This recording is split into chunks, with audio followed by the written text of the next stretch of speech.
بسم الله الرحمن الرحيم الذين آمنوا واتبعتهم ذريتهم بإيمان ألحقنا بهم ذريتهم وما ألتناهم من عملهم من شيء صدق الله مولانا العظيم۔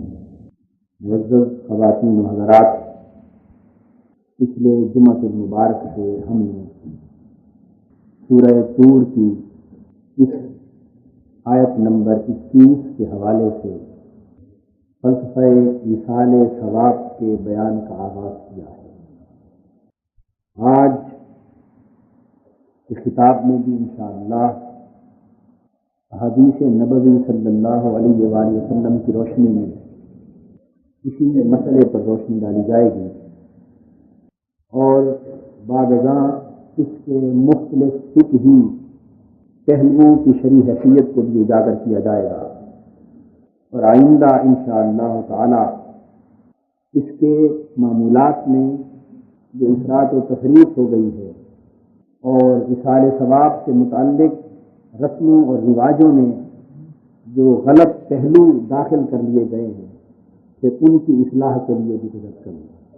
پچھلے خطاب کے اختتام تک ہم نے قرآن مجید اور سنت نبوی صلی اللہ علیہ وآلہ وسلم کے حوالے سے یہ امر واضح کیا تھا کہ شریعت اسلامیہ میں ایک شخص کے عمل سے دوسرے کو فائدہ اور برکت حاصل ہو سکتی ہے۔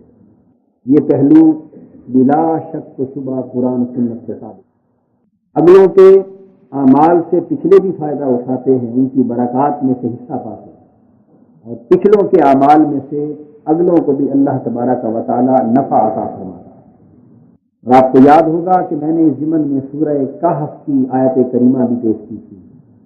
اسی آیت کریمہ کے حوالے سے سیدنا امام حسن مجتبی رضی اللہ تعالی عنہ ایک خارجی سے گفتگو کرتے۔ تاریخ کا علم رکھنے والے احباب اس حقیقت سے واقف ہیں کہ خوارج کو دیگر صحابہ کرام سے بھی، لیکن اہل بیت نبوی صلی اللہ علیہ وآلہ وسلم کے ساتھ بہت زیادہ بغض، حسد اور اناد، اور سیدنا علی شیر خدا رضی اللہ تعالیٰ عنہ کی شہادت بھی ایک خارجی کے حاصل ہے۔ اس خانوادہ رسول کے ساتھ اس طبقے کو ہمیشہ سے مخالفت اور مخاصمت رہی۔ چنانچہ ایک خارجی سے سیدنا امام حسن مجتبی رضی اللہ تعالیٰ عنہ کی ملاقات ہوئی، اور آپ نے اس سے پوچھا کہ یہ بتا کہ سورہ کہف کے یتیموں کے مال کی حفاظت اللہ تعالیٰ نے کس سبب سے فرمائی؟ یہ سیدنا امام حسن مجتبی سوال کر رہے ہیں۔ سورہ کہف میں جن یتیموں کی دیوار کا ذکر آیا ہے، ان کے مال کی حفاظت اللہ تعالیٰ نے کس سبب سے فرمائی؟ خارجی نے جواب دیا کہ حضرت، ان یتیموں کے مال کی حفاظت ان کے باپ یا جد امجد کی صالحیت، نیکی اور تقوی کی برکت سے اللہ نے فرمایا۔ جب وہ یہ جواب دے چکا، اس پر امام حسن مجتبی رضی اللہ تعالیٰ عنہ فرمانے لگے کہ اے خارجی، اس اللہ کی قسم جس کے قبضہ قدرت میں میری جان ہے کہ میرے باپ اور میرے جد امجد ان یتیموں کے باپ اور جد امجد سے زیادہ متقی اور نیکی والے۔ اللہ تعالیٰ اگر ان کے باپ اور جد کی نیکی اور تقوی کا حیا فرماتا ہے تو تمہیں میرے باپ کی نیکی اور میرے نانا کے تقوی کا احساس نہیں؟ کہ وہ حیا بھی نہیں کرتے کہ ہمارے ساتھ مسلسل دشمنی اور مخاصمت کا وتیرہ روا رکھتے۔ اسی طرح مصنف ابن ابی شیبہ میں، ابن ابی حاتم اور مسند امام احمد بن حنبل میں صحابی ہے حضرت ابو خثیمہ رضی اللہ تعالیٰ عنہ، وہ سیدنا عیسیٰ علیہ السلام کا ارشاد نقل فرماتے۔ حضرت عیسیٰ علیہ السلام نے فرمایا کہ خوش نصیب ہے وہ لوگ جن کے باپ دادا کو اللہ نے نیکی، تقوی، صالحیت اور ولایت عطا کی، کیونکہ ان کے نیک اعمال کی برکت سے اللہ تعالیٰ نیکوں کی مسلمان اولاد کو جنت میں ان کے ساتھ اکٹھا کر دے گا، تاکہ وہ اپنی مسلمان اولاد کو جنت میں اپنے پاس دیکھ کر ان کی آنکھیں ٹھنڈی ہوتی ہیں۔ اللہ تعالیٰ ان کی آنکھوں کی ٹھنڈک کا اہتمام فرمائیں گے اس صورت میں، اور یہ کہہ کر پھر انہوں نے قرآن مجید کی اسی سورہ کہف کی آیت کریمہ کی تلاوت فرمائی بطور دلیل، اور یہ آیت کریمہ جو سورہ طور کی تلاوت کی ہے، اس کو علامہ آلوسی رحمۃ اللہ علیہ نے بہت سے محدثین اور مفسرین کے حوالے سے حضرت عبداللہ ابن عباس رضی اللہ تعالیٰ عنہ کی روایت کی بنا پر بھی انہی الفاظ کے ساتھ بیان فرمایا کہ نیکوں کی اولاد کو اللہ تعالیٰ جنت میں ان کے اعمال کی برکت سے ان کی آنکھوں کو ٹھنڈک پہنچانے کے لیے ان کے ساتھ اکٹھا، اور عیسیٰ علیہ السلام نے فرمایا کہ مبارک ہو مومنوں کو بھی اور نیکوکاروں کو بھی کہ ان کی نیکیوں کی برکت سے اللہ تعالیٰ ان کی اولادوں کو بھی اپنی حفاظت اور امان میں رکھے۔ تو متعدد احادیث کے حوالے سے ہم نے اس امر پر کافی روشنی ڈال دی ہے۔ اگلوں کے نیک اعمال سے پچھلوں کو فائدہ پہنچتا ہے، پچھلوں کے نیک اعمال سے اگلوں کو فائدہ پہنچتا ہے۔ قرآن مجید میں شہداء کے حوالے سے یہ بھی مذکور ہے کہ شہداء کو مردہ گمان بھی نہ کرو، ان کے مردہ ہونے کا گمان بھی نہ کرو، اور یہ بھی ذہن نشین کر لے کہ شہید صرف وہ نہیں ہوتا جو تلوار سے موت مرتا ہے، وہ جو اللہ کے عشق، اللہ کی محبت، اطاعت، عبادت اور ریاضت اور مجاہدے میں اللہ کی یاد میں اپنی جان اس کے حضور نذرانہ پیش کر دیتا ہے، وہ بھی بہت بڑی شہادت پائے گا، کیونکہ یہ زندگی بھی جہاد ہے، اور یہ جہاد کافروں کے مقابلے میں تلوار کے جہاد سے بھی بڑا جہاد ہے۔ حدیث پاک میں ہے کہ حضور علیہ الصلوۃ والسلام ایک غزوہ سے واپس لوٹے، جنگ سے، محاذ جنگ سے واپس لوٹے، تو صحابہ کرام سے حضور نے فرمایا، یہ وہ صحابہ تھے جو مدینہ طیبہ میں رہ کر تزکیہ نفس کرتے تھے، راتوں کو جاگ کر اللہ کی عبادت کرتے تھے، حضور کی خدمت میں رہتے تھے، تربیت پذیری کے وقت گزارتے تھے، اور اللہ اللہ کر کے اپنے نفس کا محاسبہ کرتے رہتے تھے۔ یہ زندگی ایک طرف یہ نفس کے خلاف جہاد تھا، اور وہ محاذ جنگ میں کفار کے خلاف جہاد کی زندگی ایک طرف۔ حضور نے فرمایا، نحن رجعنا من الجہاد الاصغر الى الجہاد الاکبر، لوگوں ہم اب چھوٹے جہاد سے فارغ ہو کر بڑے جہاد کی طرف لوٹ گئے۔ تو محاذ جنگ پر کافروں سے جہاد کرنا یہ جہاد ہے، لیکن چھوٹا جہاد ہے، لیکن اس اندر بیٹھے ہوئے نفس کافر کے خلاف جہاد میں مصروف رہنا سب سے بڑا جہاد۔ ان النفس لامارۃ بالسوء، کہ جو ہر گھڑی انسان کو برائی کی طرف اکساتا ہے، اب اس کی خواہشوں کے خلاف، اس کی ناپاک آرزوؤں کے خلاف، اس کی پلید تمناؤں کے خلاف، اس کے ناپاک منصوبوں کے خلاف جہاد کرنا یہ بڑا جہاد ہے۔ تو وہ لوگ جو اس جہاد میں مصروف رہ کر اپنی زندگی اللہ کے ہاں پیش کر دیتے ہیں، وہ بہت بڑے شہید گردانے جاتے ہیں۔ پشتگان خنجر تسلیم را، ہر زمان از غیب جانے دی غرض، یہ جو عشق و محبت اور تسلیم و رضا کے خنجر سے اپنی گردن کٹوا دیتے ہیں، ان کو ہر لمحہ نئی زندگی ملتی ہے، اور یہ نئی شہادت پاتے ہیں، یہ کئی شہادتیں پاتے ہیں۔ قرآن مجید نے کہا کہ یہ شہید اللہ کی راہ میں جان دے دینے والے جب اس دنیا سے رخصت ہو جائیں تو انہیں مردہ گمان بھی نہ کرو، یہ زندہ ہوتے ہیں، اللہ کی بارگاہ میں جنت میں انہیں رزق عطا کیا جاتا ہے، اور صرف یہیں تک نہیں بلکہ ان کی اولادیں، ان کے متعلقین، ان کے رشتہ دار، ان کے دوست احباب، ان کے معتقدین اور ان کے متوسلین جو ان کے پیچھے رہ جاتے ہیں، ان کے ایمان، اعمال اور زندگی کے جملہ احوال جنت میں ان پر شب و روز پیش کیے جاتے ہیں۔ اللہ تعالیٰ انہیں اپنے پچھلوں کے احوال سے باخبر رکھتے ہیں، اور اگر یہ غلط زندگی بسر کرتے ہیں تو ان کی بدعمالیاں بھی ان پر پیش ہوتی ہیں، اور اچھی زندگی بسر کریں تو ان کی نیکیاں بھی ان پر پیش ہوتی ہیں۔ ان کی نیکیوں کو دیکھ کر وہ خوش ہوتے ہیں اور اللہ کی بارگاہ میں شکرانہ ادا کرتے ہیں، اور ان کی بدعمالیوں کو دیکھ کر پریشان ہوتے ہیں اور ان کے لیے دعائے مغفرت کرتے ہیں کہ باری تعالیٰ ان کو ہدایت عطا کرے۔ یہ نہ سمجھ لیں کہ چلنے والے چل بسے اور اس کے بعد صرف ہم ہی کو موقع ملتا ہے کہ ہم اگر چاہیں تو ان کی خدمت کریں۔ صدقہ و خیرات اور نیک اعمال ان کی روح کو ان کے ثواب پہنچا کر صرف ہم ہی ان کی خدمت کا فریضہ انجام نہیں لاتے۔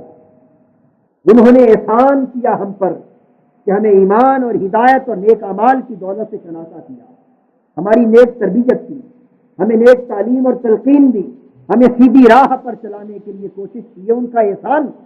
اور قرآن کہتا ہے حل جزاء الاحسان الا الاحسان، جو کوئی احسان کرے اس احسان کا بدلہ تم بھی احسان سے چکایا۔ انہوں نے احسان کیا کہ ہمیں ہدایت کی راہ پر چلنے کی تلقین کی، اور وہ چل بسے، تو احسان کا بدلہ احسان یہ ہے کہ رہتی زندگی تک ہم ان کی نیک اعمال کے ایصال ثواب کے ذریعے خدمت بجا لاتے، دعائے مغفرت اور دعائے بلندی درجات کی صورت میں ان کی خدمت بجا لاتے۔ لیکن میں یہ عرض کر رہا ہوں کہ ان کی خدمت بجا لانے کا موقع ہمیں ہی نہیں ملتا۔ ہم تو خدمت خدا جانے ان کی بجا لاتے ہیں یا نہیں لاتے، لیکن وہ جو نیکوکار چل بسے وہ قیامت تک اپنے متعلقین کی خدمت بجا لاتے ہیں۔ وہ ہر گھڑی آپ کی بدعمالیوں پر پریشان ہو کر اللہ کی بارگاہ میں آپ کی ہدایت اور مغفرت کی دعا کرتے ہیں۔ ارے وہ اس دنیا سے رخصت ہو جانے والا نیکوکار جو لمحہ بلمحہ اللہ کی بارگاہ میں آپ کی مغفرت کی دعا کرتا رہتا ہے، جس کے احسان کا سلسلہ ہر وقت قائم ہے آپ کے اوپر، آپ کو اتنا بھی احساس نہ رہے کہ آپ اسی کے احسان کے بدلے کے طور پر اسے یاد کرتے ہیں۔ تو گویا حدیث نبوی سے یہ بات طے پا گئی کہ ایک دوسرے کے اعمال سے اللہ تعالیٰ اس امت میں ایک دوسرے کو فائدہ پہنچاتا ہے۔ اب حدیث پاک میں آتا ہے، طبرانی میں حضرت ابو ہریرہ رضی اللہ تعالیٰ عنہ روایت کرتے ہیں کہ حضور نے فرمایا کہ ایسا ہوگا کہ قیامت کے دن ایک شخص دیکھے گا کہ مجھے پہاڑوں کی مانند نیکیاں اور حسنات کے انبار عطا کر دیے۔ وہ کہے گا باری تعالیٰ یہ نیک اعمال میں نے تو نہیں کیے، لیکن اتنی عزت افزائی میری کس سبب سے ہو رہی ہے؟ حدیث پاک پہاڑوں کی طرح نیکیوں کے انبار اسے عطا کیے گا۔ وہ حیران ہو کر کہے گا کہ میں نے تو ایسا کچھ نہیں کیا باری تعالیٰ، لیکن اتنی عزت کس سبب سے عطا ہو رہی ہے؟ جواب آئے گا کہ میرے بندے، ہمیں معلوم ہے کہ تو یہ کچھ نہ کر سکا، لیکن جس اولاد کو تو پیچھے چھوڑ آیا ہے اچھی تربیت کے ساتھ، وہ مسلسل تیری مغفرت کی دعا کر رہی ہے۔ تیرے بیٹے کی دعائیں مغفرت کے سبب سے یہاں نیکیوں کے انبار تجھے عطا کر۔ اور اسی طرح دوسرے مقام پر حضرت ابو سعید خدری رضی اللہ تعالیٰ عنہ روایت ہے کہ جنت میں کسی شخص کو نیکیوں، حسنات اور درجات کی بلندی کے بے پناہ انعامات عطا کیے جائیں، بہت بڑا بلند مقام عطا کیا جائے، کہے گا کہ باری تعالیٰ جنت میں میری اتنی عزت افزائی کا سبب کیا ہے؟ جواب ہوگا کہ تیری اس قدر عزت افزائی کا سبب تیرا فرزند ہے، تیرا وہ بیٹا ہے جو ہر وقت ہاتھ اٹھا کر ہماری بارگاہ میں تیری مغفرت کی دعا کرتا، اس کی دعائیں مغفرت کے سبب سے جنت تک تیری عزت افزائی ہو رہی ہے۔ حضرت سفیان ثوری رضی اللہ تعالیٰ عنہ بیان کرتے کہ لوگوں، جس طرح تمہیں اس زندگی میں کھانے پینے کی حاجت ہے، تم خورد و نوش کے محتاج ہو، بالکل اسی طرح بلکہ اس سے بھی بڑھ کر اس دنیا سے رخصت ہو جانے والے تمہاری دعاؤں کے محتاج ہیں۔ صرف اسی کا تعلق ان سے ہے، وہ ان کی اپنی کمائی تھی جو انہوں نے اپنی زندگی میں کی، لیکن ان کے اس دنیا سے رخصت ہو جانے کے بعد ان کے لیے جتنی دعائیں مغفرت کی جاتی ہے، ان کے لیے جو صدقہ و خیرات کیا جاتا ہے، ان کے لیے جو اعمال صالحہ کیے جاتے ہیں، ان کے لیے جو کچھ بلائی کے کام کیے جاتے ہیں اور ان سے ان کی مغفرت اور درجات کی بلندی طلب کی جاتی ہے، یہ سلسلہ اور رابطہ ہمتاً قائم و دائم رہتا ہے اور اس سے جنت میں ان کو فائدہ پہنچتا ہے۔ بیہقی اور دہلوی میں حدیث پاک حضور علیہ الصلوۃ والسلام نے فرمایا کہ بہت سے مرنے والے ایسے جو گناہگار ہوتے اور مر جانے کے بعد اپنی قبروں میں، عالم برزخ میں، وہ اپنے گناہوں کے بوجھ کے تلے دبے رہنے کے سبب سے پریشان رہتے، پشیمان رہتے اور فریاد بھری نگاہیں اٹھا اٹھا کر دنیا میں اپنے پچھلوں کو تکتے رہتے کہ شاید کوئی ہماری مغفرت کے لیے کام کرے، شاید کوئی ہماری بخشش کے لیے ہاتھ اٹھا دے۔ مسلسل پشیمانی اور پریشانی کی کیفیت میں مبتلا رہتے۔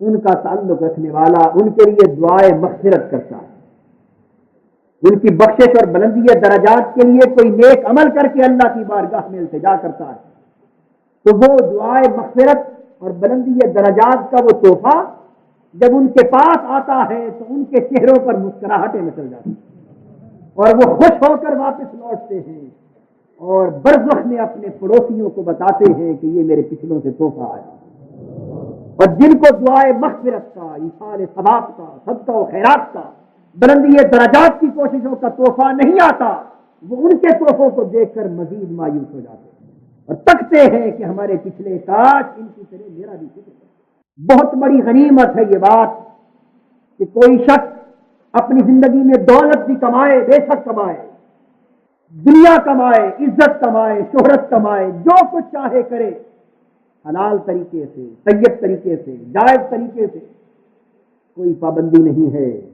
لیکن دوستو، ان ساری کمائیوں سے بڑھ کر سب سے بڑی کمائی یہ ہے کہ کوئی اپنی نیک اولاد کما جائے، اپنی اولاد کو نیک کر جائے، اپنے بیٹوں بیٹیوں کو صالحیت دے جائے، انہیں قرآن کی تعلیم دے جائے، سنت مصطفیٰ کی راہ پر چلا جائے، انہیں دین کا شعور دے جائے اور اس قابل بنا جائے کہ انہیں اپنے مرنے والے والدین کے حق کا احساس ہو۔ اگر آپ دنیا سے رخصت ہو گئے اور آپ کی اولاد آپ کے مرنے کے بعد آپ کے برزخی احوال کو بھول گئی، یہ ذمہ داری میں سمجھتا ہوں اولاد پر نہیں، آپ پر ہے۔ آپ نے انہیں وہ راہ ہی نہیں دکھائی، آپ نے انہیں اپنے حق کا وہ احساس ہی نہیں دیا کہ وہ آپ کے مرنے کے بعد بھی آپ کا حق اپنے اوپر محسوس کر سکتے۔ حدیث پاک میں یہ بھی ہے، ایک شخص مر گیا اور اللہ کے پیغمبر نے دیکھا اس کی قبر پر کہ سخت عذاب ہو رہا ہے، وہ شخص عذاب میں مبتلا، چاروں طرف دوزخ کی آگ، وہ گزر گیا۔ کچھ دنوں کے بعد اس کا گزر پھر اسی قبر سے ہوئی تو دیکھا کہ وہ بندہ بخشا جا چکا ہے اور ارد گرد جنت کی نعمتوں اور بخشش کی نعمتوں کے تحائف اسے دیے جا رہے ہیں۔ انہوں نے اللہ رب العزت کی بارگاہ میں التجا کی کہ باری تعالیٰ، ابھی چند دن پہلے تو میں اپنی آنکھوں سے کشف کی صورت میں اسے دوزخ کے عذاب میں جلتا دیکھ کے گیا ہوں اور آج یہ بخشش و مغفرت کے تحائف میں چل رہا ہے۔ اس کا سبب کیا ہے؟ باری تعالیٰ نے فرمایا کہ میرے محبوب بندے، درست ہے اپنے اعمال کی بنا پر یہ عذاب ہی کا مستحق تھا، اسے عذاب دیا گیا، لیکن یہ شخص مرتے وقت پیچھے اپنا ایک چھوٹا سا معصوم بیٹا چھوڑ کے آیا، وہ بڑا ہو گیا، اس کی ماں نے اسے دین کی تعلیم کے لیے، میرے کلام کی تعلیم کے لیے استاد کے پاس بیٹھا۔ جب وہ استاد کے پاس بیٹھا، اس نے میرا نام لیا، مجھے حیا آ گئی کہ اس کا معصوم بیٹا اب استاد کے پاس میرا نام لے رہا ہے اور اس کا باپ دوزخ میں جل رہا ہے۔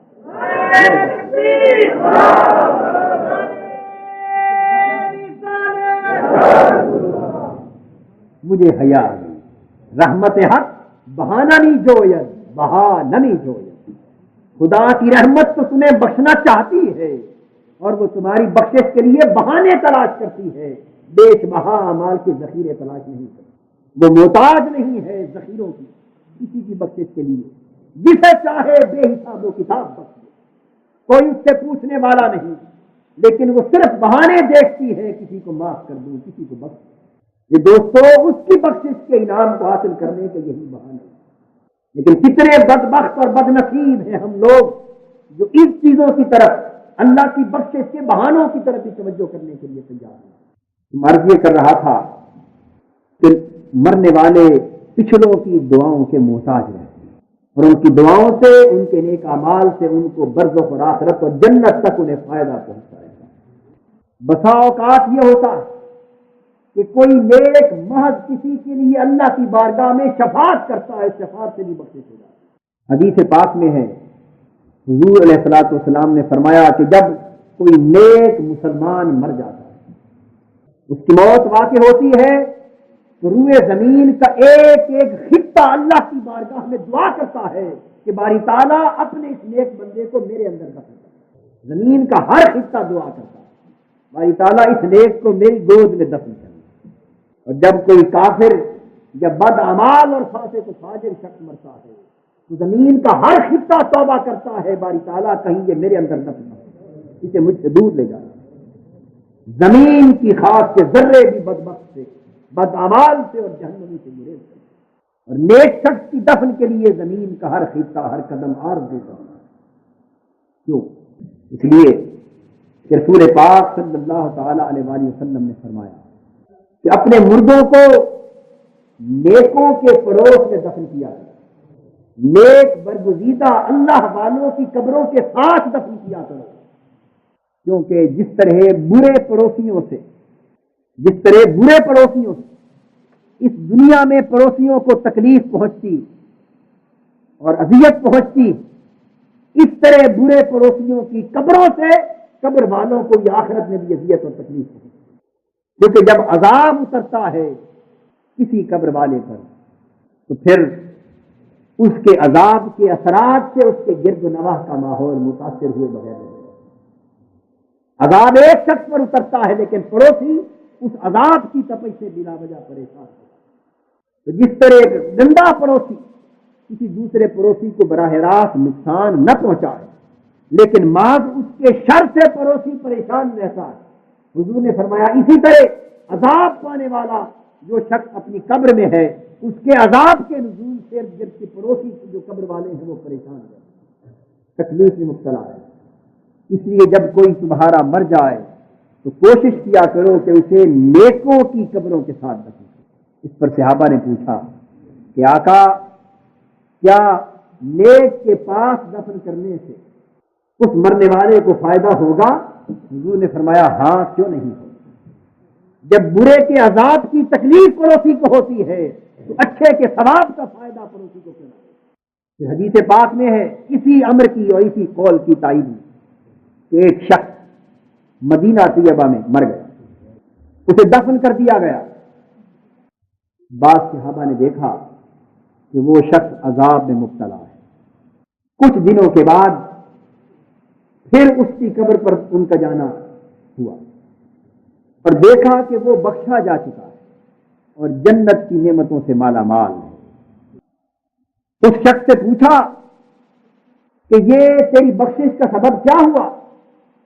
وہ کہنے لگا کہ اپنے اعمال کی بنا پر تو میں اسی عذاب کا مستحق تھا جس عذاب میں مجھے رکھا گیا، لیکن ابھی کل پرسوں کی بات ہے کہ کوئی اللہ کا ولی، کوئی اللہ کا نیک اور برگزیدہ شخص مر گیا اور اسے لا کر میری قبر کے قریب دفن کر دیا گیا۔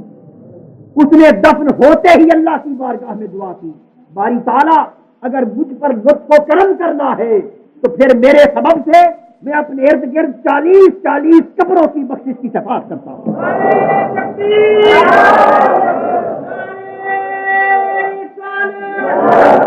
اس نے اللہ کی بارگاہ میں 40 قبروں تک کے لوگوں کی بخشش کی شفاعت کی، ان 40 میں میں بھی آ گیا۔ اللہ تعالیٰ نے اس کی شفاعت سے مجھے بخشا۔ تو صرف یہ بھی نہیں کہ زندہ رہنے والے کوئی کام کریں، دعا کریں، ایثار ثواب کے لیے اعمال کریں اور ان سے آگے گزر جانے والوں کو فائدہ پہنچے، بلکہ کبھی ایک قبر والا شفاعت کر کے دوسرے قبر والے کی بخشش کا باعث ہے۔ شریعت اسلامیہ میں یہ طے شدہ امر ہے کہ ایک کی دعا سے دوسرے کو فائدہ پہنچتا ہے، ایک کے عمل سے دوسرے کو فائدہ پہنچتا ہے، ایک کی نیکی سے دوسرے کو برکت ملتی ہے، ایک کی شفاعت سے دوسرے کی بخشش ہوتی ہے اور ایک کی کوشش سے دوسرے کی بلندی درجات ہوتی ہے۔ اس لیے آقا دو جہاں صلی اللہ علیہ وآلہ وسلم نے فرمایا کہ میری امت مرحومہ ہے، میری امت وہ ہے جس پر بے پایا رحم کیا گیا، اور اس امت کو بے پایا رحم کی چادر میں لانے میں ایک سبب یہ بھی ہے کہ یہ میری امت کا عجیب شرف ہے کہ میری امت کے لوگ گناہوں کے بوجھ کے تلے دبتے ہوئے قبروں میں جائیں گے اور قبروں سے نکلیں گے تو ایک گناہ کا بوجھ بھی ان کے اوپر نہ ہوگا۔ پوچھا گیا آقا یہ کس طرح ہوگا؟ فرمایا وہ گناہ لے کر جائیں گے لیکن ان کے پچھلے میری امت کے لوگ اللہ کی بارگاہ میں ان کی بخشش کی دعا کریں گے، ان کی بخشش کی دعاؤں سے جب وہ قبر سے نکلیں گے تو بخشے جا چکے۔ الذین جاؤوا من بعدهم یقولون ربنا اغفر لنا ولاخواننا الذین سبقونا بالایمان، جو لوگ ان کے بعد آئے اور مرنے والوں کے بعد آنے والے وہ اللہ کی بارگاہ میں ہاتھ اٹھا کر دعا کرتے ہیں کہ باری تعالیٰ صرف ہمیں ہی نہ بخش بلکہ جو ہم سے پہلے گزر گئے ان کی بھی بخشش کر۔ یہ قرآن کہہ رہا ہے، اپنی بخشش بھی مانگتے ہیں اور اپنے اگلوں کی بخشش بھی مانگتے ہیں۔ تو جو بخشش کے محتاج ہوتے ہیں ان کی بخشش کی جاتی ہے، جو بخشے جا چکے ہوتے ہیں ان کے درجات بلند کیے جاتے ہیں۔ یہ بالکل وہی فلسفہ ہے کہ حضور معصوم ہو کر بھی دن میں 100 مرتبہ استغفار کرتے تھے، گناہوں سے پاک ہو کر بھی گناہوں کی بخشش مانگتے تھے. تو حضور کے گناہوں کی بخشش کا سوال نہ تھا، اس لیے کہ اس رسول کا تو یہ عالم تھا کہ اس کے سبب سے تو اس کے اگلے بھی بخشے گئے اور اس کے پچھلے بھی بخشے گئے. لِيَغْفِرَ اللَّهُ لَكَ مَا تَقَدَّمَ مِن ذَنبِكَ وَمَا تَأَخَّرَ. محبوب تیری مغفرتوں اور تیری رحمتوں کی بارشوں کا کیا عالم کہ اللہ نے تیرے وجود کے سبب سے اور تیری ذات کی برکت سے تیرے اگلوں کو بھی بخش دیا، تیرے پچھلوں کو بھی بخش دیا. لیکن وہ رسول جس کی برکت سے ہر کسی کو بخشش نصیب ہو رہی ہے، وہ رسول بھی بخشش کے لیے دعا مانگتا. اگر بخشش ہو چکی ہو تو اس دعا سے درجات کی بلندی ہوتی ہے. یہ بالکل اس سوال کا جواب ہے کہ اگر ذہن میں یہ خیال آئے کہ گناہگار فوت ہو جائے تو ان کے لیے دعائیں مغفرت کرنا، ان کے لیے نیک اعمال کا ثواب پہنچانا تو اس لیے ضروری ہے کہ انہیں حاجت ہے. لیکن جو نیک انتقال کر جاتے ہیں، برگزیدہ اولیاء، انبیاء، صلحاء، وہ تو خود بخشے جا چکے اور آپ کی بخشش کے لیے شفاعت کرنے والے، ان کے لیے دعائیں کرنے اور اثار ثواب کے اہتمام کرنے کی کیا ضرورت ہے؟ ان کے لیے ضرورت وہی ہے جو ضرورت آقائے دو جہاں کو، کہ درجات کی بلندی کی کوئی حد نہیں. انہیں اگر قرب الہی کا ایک درجہ ملا تو آپ کے صدقہ و خیرات سے درجہ اور اونچا ہو جائے. تو گناہگار بخشش کے حاجت مند ہیں، نیکوکار بلندی درجات کے حاجت مند، قرب کے حاجت مند. اور پھر قرآن کا قاعدہ بیان کردہ یہ ہے کہ جب تم کسی کو تحفہ دو، سلام کا تحفہ دو، تو قرآن نے کہا کہ تحفہ لینے والے کم سے کم اسی تحفے کو اسی شان سے لوٹایا کر، اور بہتر یہ ہے کہ اس سے بہتر طریقے سے لوٹایا کر. اس لیے فرمایا کہ کوئی کسی کو السلام علیکم کہے تو جواب میں وعلیکم السلام ورحمۃ اللہ وبرکاتہ کہنا چاہیے. کوئی سلامتی کا تحفہ دے تو سلامتی کے ساتھ سلامتی، برکت اور رحمت کے تحفے کا جواب دیا. اللہ کے برگزیدہ نیکوکار اولیاء اور صلحاء جب ان کی بلندی درجات کے لیے آپ قرآن کے ثواب کا تحفہ دیں گے، صدقہ و خیرات کا تحفہ دیں گے، دعا کا تحفہ دیں گے، نیک اعمال کے ثواب کا تحفہ دیں گے، تو وہ تحفہ لے کر وہ تو بغیر تحفوں کے آپ کے لیے دعائیں مغفرت کرنے والے ہیں، وہ اتنے سخی ہیں. اور جب تحفہ جائے گا تو اس تحفے کے جواب میں قرآن کے حکم کے مطابق وہ بہتر تحفہ آپ کی طرف کیوں نہ لوٹائے. جب کوئی شخص حضرت داتا گنج بخش کے لیے ثواب قرآن خوانی کا، صدقہ و خیرات کا، نیکی اور تقویٰ کے ثواب کے ایصال کا تحفہ پیش کرتا ہے تو مزار انور میں حضرت داتا گنج بخش کے اندر اٹھ جاتے ہیں.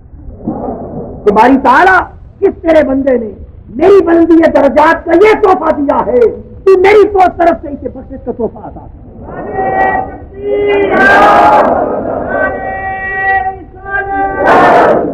میری طرف سے اسے مغفرت کا تحفہ عطا کر، رسول پاک کی شفاعت کا تحفہ عطا کر، اپنے قرب کا تحفہ عطا کر.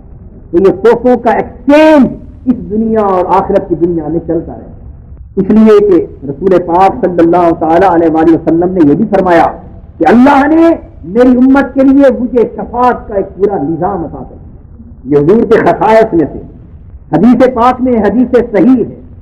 حضور فرماتے ہیں کہ میرے پاس آنے والا آیا، اللہ نے فرشتہ بھیجا، فخیرنی بین ان یغفر نصف امتی وبین الشفاعہ فخیرت الشفاعہ. اللہ نے فرشتے کو بھیجا اور یہ پیغام دیا کہ محبوب میں 2 چیزیں تجھے عطا کرتا ہوں، ان 2 چیزوں میں سے جو چاہے تو لے. وہ 2 چیزیں کیا تھیں؟ اللہ کا پیغام آیا کہ محبوب اگر تو چاہے تو بغیر حساب کتاب کے تیری آدھی امت کو بخش. یہ اللہ کی رحمت کے پہلو کا بیان ہو رہا ہے، اس لیے کہ وہ ذات کہتی ہے واسعت رحمتی کل شیء، میری رحمت ہر شے پر حاوی. وہ رحمت کس طرح ہر شے پر حاوی ہے، اس حق عقدے کی سمجھ یوں آتی. محبوب تو چاہے تو تیری آدھی امت کو بخش دیا جائے، اور اگر چاہے تو تجھے شفاعت کا حق دے دیا جائے. تو یوں مقرر نہ کرے آدھی امت کا بخشنا، بلکہ شفاعت کا حق دے دے، جس جس کی تو شفاعت کرے اسے بخشتا جائے. بتا محبوب ان 2 میں سے کس چیز کو تو قبول کرتا ہے؟ حضور نے فرمایا فخیرت الشفاعہ، میں نے آدھی امت کی بخشش کا معاملہ چھوڑ دیا اور شفاعت کا حق لے لیا. اس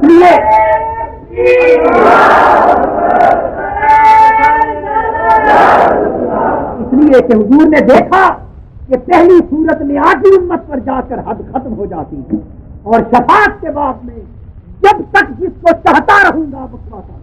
والا سوف یؤتیک ربک فترضی. اللہ نے اس پر وعدہ کیا محبوب تو نے شفاعت کا حق مانگا ہے, مجھے اپنی عزت کی قسم اتنا دوں گا کہ تو راضی ہو جائے, اتنا دوں گا کہ تو راضی ہو جائے. والا سوف یؤتیک ربک فترضی. ارے محبوب ہمیں خود کوئی حاجت نہیں جنت اور دوزخ کے بنانے سے. کوئی نیک و بد ہو ہماری ربوبیت کو کوئی فائدہ نہیں پہنچتا. کوئی سجدہ کرے یا نہ کرے میری خدائی کو کوئی فرق نہیں آتا.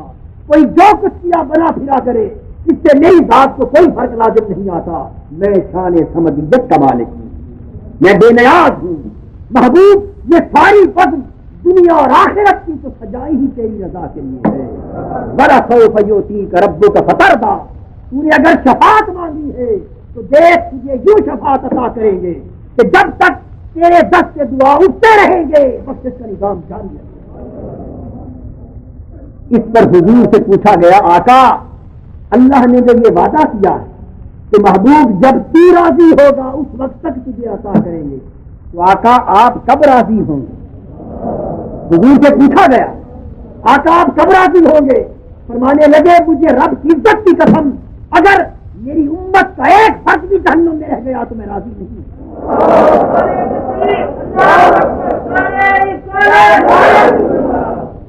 ہر شخص کی بخشش پر جا کر میری رضا کا سلسلہ ختم ہو.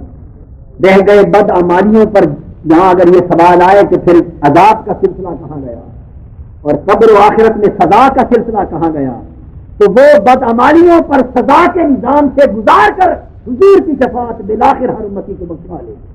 اگر شفاعت نہ ہوتی تو بدعمالیوں پر ہمیشہ سزا چلتی.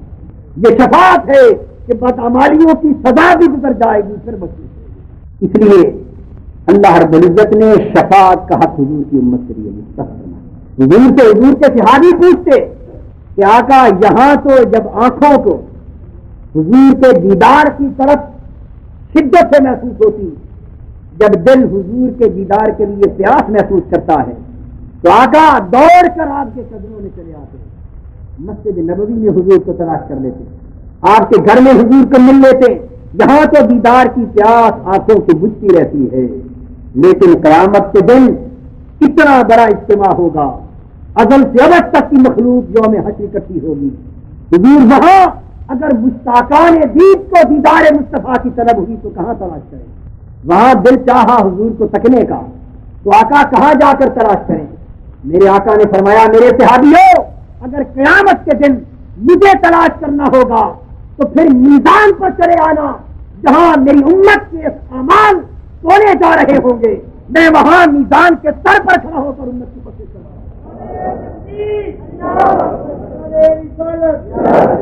اگر وہاں نہ ملے تو پل صراط پر چلے آنا, جب میری امت پل صراط سے گزر رہی ہوگی تو وہاں انہیں سلامتی سے گزارنے کے لیے کھڑا ہو.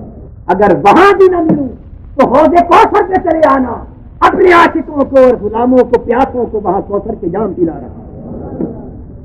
فرمایا خیرت الشفاعہ, میں نے شفاعت کو منتخب کر لیا اور وہ شفاعت منتخب کی کس طرح ہے کہ ایک شفاعت کبریٰ عطا کر دی, ایک شفاعت صغریٰ عطا کر دی. شفاعت کبریٰ رسول پاک صلی اللہ علیہ وسلم کے لیے مختص ہو گئی مقام محبوب کی شان کے مطابق, اور شفاعت صغریٰ حضور کی امت کے ہر نیک اور اچھے شخص کے لیے مختص ہے. اب قرآن پڑھنے والوں مبارک ہو تمہیں کہ یہ قرآن بھی قیامت میں تمہاری شفاعت کرے.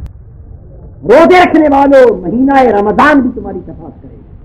حجر اسود کو بوسہ دینے والوں حجر اسود بھی گواہی دے کر شفاعت کرے گا کہ اس کے لب باری تعالیٰ مجھ سے لگے. کعبہ بھی شفاعت کرے گا, اولیاء بھی شفاعت کریں گے, صلحاء بھی شفاعت کریں گے, اولادیں شفاعت کریں گے, یہاں تک کہ معصوم بچہ وہ شفاعت کرے گا. ہم کس طرح شفاعت کے تصور کا انکار کر سکتے ہیں؟ جب معصوم بچہ فوت ہو جاتا ہے تو آپ اس کے لیے کیا دعائے جنازہ پڑھتے ہیں؟ نماز جنازہ میں اللہم اغفر لحینا و میتنا والی دعا نہیں پڑھی جاتی. معصوم بچے کے لیے بڑا مر جائے تو اس کی بخشش مانگی جاتی ہے، اور معصوم مر جائے تو اس کی شفاعت مانگی جاتی ہے کہ اس معصوم کے ساتھ یہ نماز جنازہ ہے۔ اگر بچے شفاعت نہ کر سکتے تو نماز جنازہ کی عبارت حبس اور لغو ہو جاتی ہے۔ ارے کسی پیاسے کو آپ نے پانی پلا دیا تو وہ آپ کی شفاعت کرے، کسی زخمی کتے کی مرہم پٹی کر دی یہ عمل بھی شفاعت کا باعث ہو جائے، کسی بیمار کی عیادت کر دی یہ عمل بھی شفاعت کا باعث ہو جائے۔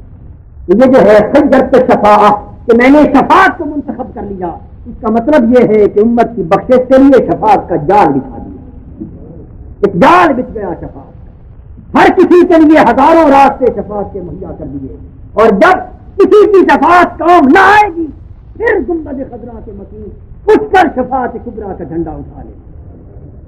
اس لیے رسول پاک صلی اللہ علیہ وسلم نے فرمایا، حدیث پاک ہے، حدیث صحیح ہے، کہ میری امت کے 70,000 افراد نیکوکار اولیاء صالحاں بغیر حساب کے بخشے جائیں گے، اور پھر ان میں سے ہر فرد مزید 70,000 افراد سے بخشے، اور بغیر حساب و کتاب کی بخشش کا بھی ایک حدیث کے ذریعے واضح کرتا چلے۔